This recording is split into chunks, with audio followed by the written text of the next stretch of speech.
You can make money no matter how the market moves. I want to talk to you about some trades. I went short and long at the same time on SPY because it's in this channel. I am in another trade now, and I want to show you why this is so effective. And I don't know why more people don't trade channels like this. This is my tactical stock scalper.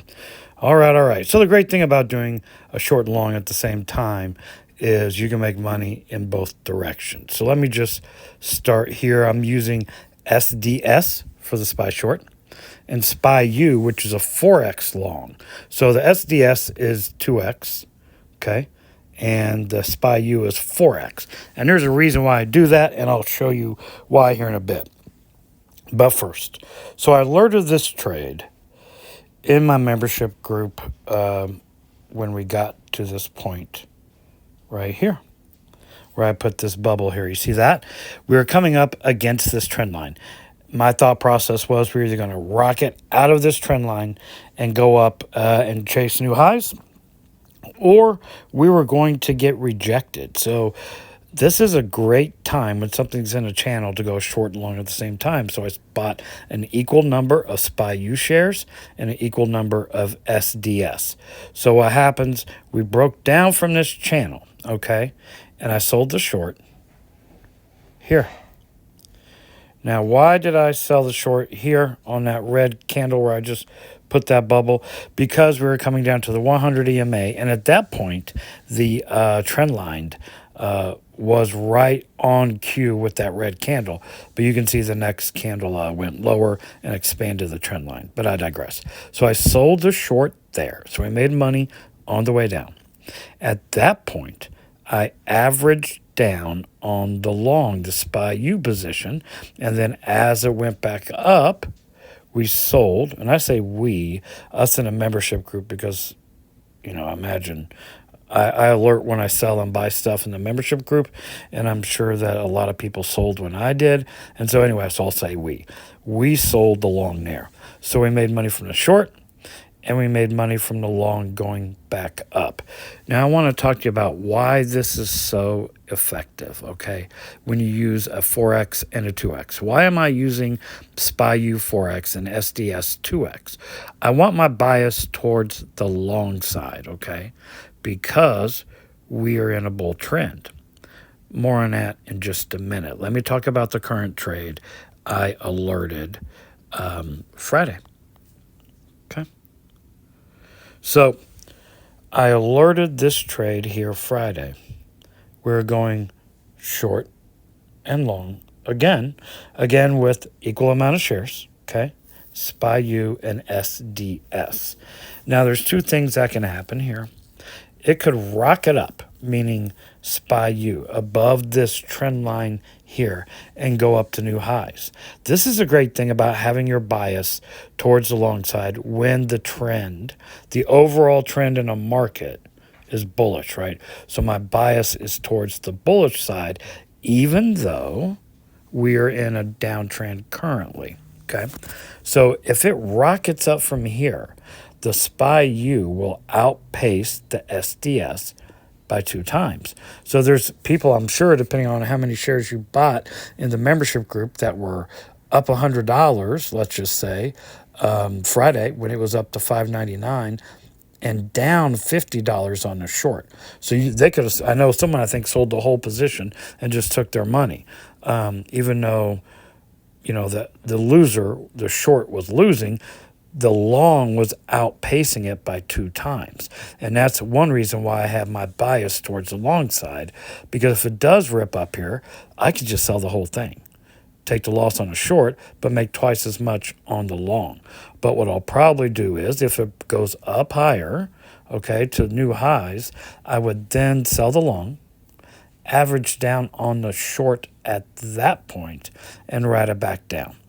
Now, let's just say it fails here and it gets back into this this channel that we're in. I would then sell my short somewhere down in here, because it looks like it would create another lower low, because we are currently in a downtrend, right? Even though the overall market, if you zoom out, is in an uptrend, just here for the past couple of weeks or whatever, we've been in this downtrend. I would sell my short there, average down on my long, and wait for it to go back up, then sell the long for profits. Now, I want to zoom out here and show you something. Look at this. This is why I put my bias towards the long side. And let's zoom out even further here, okay? Let's just say we're in this period here. Now, these are crude trend lines here. They're not down to the penny, but hopefully it gives you the idea. If we were in this down period for a year, I would run the same strategy when we got to the top and bottom trend lines. I would just put my bias. I would put a bigger leverage on the short side and a smaller leverage on the long side, right? So that way we're following the trend with the higher leverage fund. But as you can see, we've been in this massive bull run, so it makes sense to run with the higher leverage fund. Okay, let's talk risk management here. Let's just say the best case scenario is for this to go up. That way we have choices. We can either sell the whole position and make money, the short and the long, because again, the long is outpacing the short by 2 times, or we can average down on the short after we sell the long. We have choices. That's great. But if it breaks down, let's say it gets down to this bottom trend line here, I sell my short for profit, average down on my long, and then it continues to go down. Well, I would be looking at some of these levels to average in again on the long. And when I do a swing trade, I am willing to have 4 to 6 average downs, okay? That's what I am willing, how many times I am willing to average down when I do a swing trade. So if it came down, let's say it broke that trend line, it's the next point it would come to would be this 200 EMA right there in purple. And then I would average down again on the long. And if we broke down through this bottom trend line, I'd probably go short again anyway and still make money as it's falling down and down. But let's say we broke through that. Then we're going to zoom out to the weekly time frame. And you can see here, there's several different points you could average down at. You could average down on the long here. You could average down, and the last point I would average down would be here on the 200 EMA, and that's quite a fall, but I would continue to run shorts at each individual level and keep making money on the short side while averaging down on the long. Now, why would I do that? You're saying, Mike, that's pretty far to fall to hold a long position. Well, we know that this 200 EMA through time and history has been a line in the sand, okay? If it is falling, I mean, this took a year to get down to the 200 EMA. So we know that that is basically a line in the sand. And if it breaks the 200 EMA on a weekly time frame, something much deeper and horrible is coming, and then I would probably take my loss from that point. But I would still be making all the money from all the shorts I would be taking through these different down periods, right? For broken EMA and held below it, I go short. Broken EMA, held below it, go short.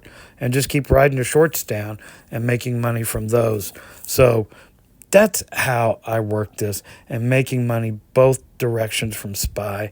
I think it's a great way to trade, to use leverage funds going long and short at the same time. I hope you enjoyed the content. This is Mike, Tactical Stock Scalper, out.